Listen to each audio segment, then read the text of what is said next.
नमस्कार। स्वागत है आप सभी का मेरी YouTube channel Suhana Safar with Kalpana में। दोस्तों, आज मैं आपको सुनाऊंगी हरिशंकर परसाई की व्यंग्य कथा जाति।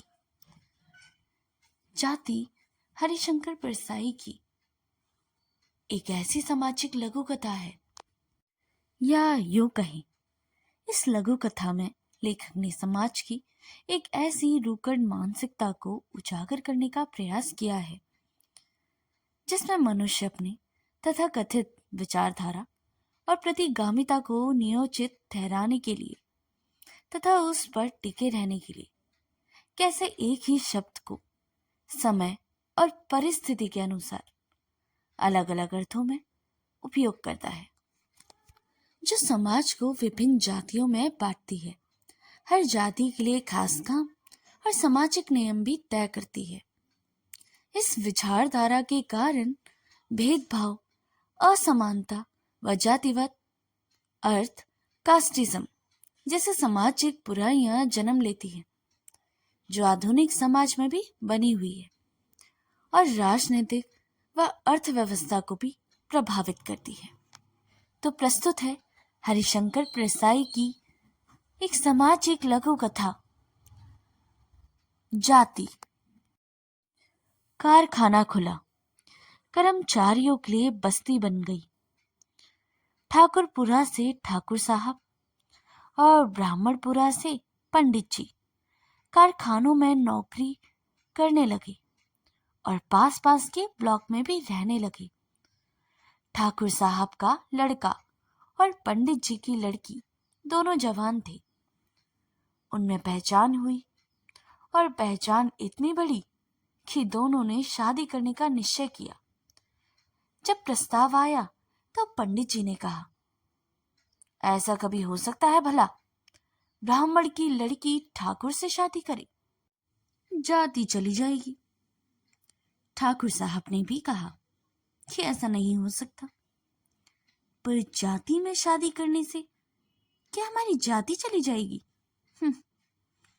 किसी ने उन्हें समझाया कि लड़का लड़की बड़े हो गए हैं, पढ़े लिखे हैं, समझदार हैं, अपना भला बुरा जानते हैं, पहचानते हैं, उनको समझ है, उन्हें शादी कर लेने दीजिए।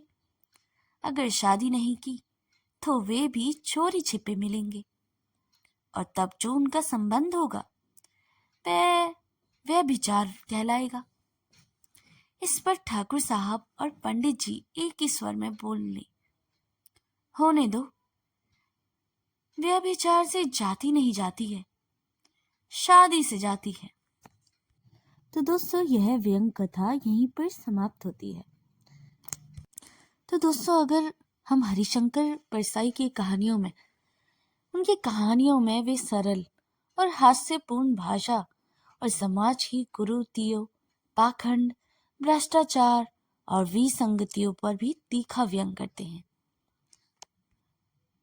जो पाठकों को सोचने पर मजबूर करते हैं कि समाज में अच्छी और बुरी दोनों तरह की बातें कैसे होती हैं और समाज व्यक्ति को विश्व संकट हलचलों से भी बचना चाहिए, क्योंकि उनका उद्देश्य अक्सर केवल मनोरंजन या शोषण का होता है, जैसा उनकी कहानियों में दर्शाया भी जाता है। परसाई जी व्याप्त आडंबर, अंधविश्वास और पाखंड पर भी वादा करते हैं। जैसे उन्होंने अपनी कहानियों में दिखाया है कि कैसे सिफारिश और कर्म में ज्यादा सिफारिश मायने रखती है। वे धर्म और राजनीति के घाल मेल से भी पैदा होने वाली विध्वंसक हलचलों पर भी व्यंग करते हैं, जो समाज को तोड़ने का भी काम करती है। उन्होंने मानवीय स्वार्थ, बेईमानी और दिखावे का कटाक्ष किया है, जिससे पाठक अपने अंदर झांक सके और सच्चाई को देख सके। उनके लिए व्यंग केवल हंसाने का साधन नहीं था, बल्कि सामाजिक बुराइयों को भी उजागर करने और उनमें सुधार लाने का एक सशक्त माध्यम भी था, जिसे वे सामाजिक कर्म भी मानते थे। हरिशंकर परसाई जी की कहानियों में मनोरंजन के साथ साथ समाज को भी आईना दिखाती है और इसके हास्य के पीछे एक गहरा अर्थ भी छिपा होता है। तो दोस्तों, अगर आपको हरिशंकर परसाई की ऐसे ही रोचक कहानियां सुनने में दिलचस्पी है तो हमारे चैनल को लाइक, शेयर और सब्सक्राइब करना बिल्कुल ना भूलिएगा। तो मिलते हैं दोस्तों अगली कहानी में। तब तक के लिए धन्यवाद।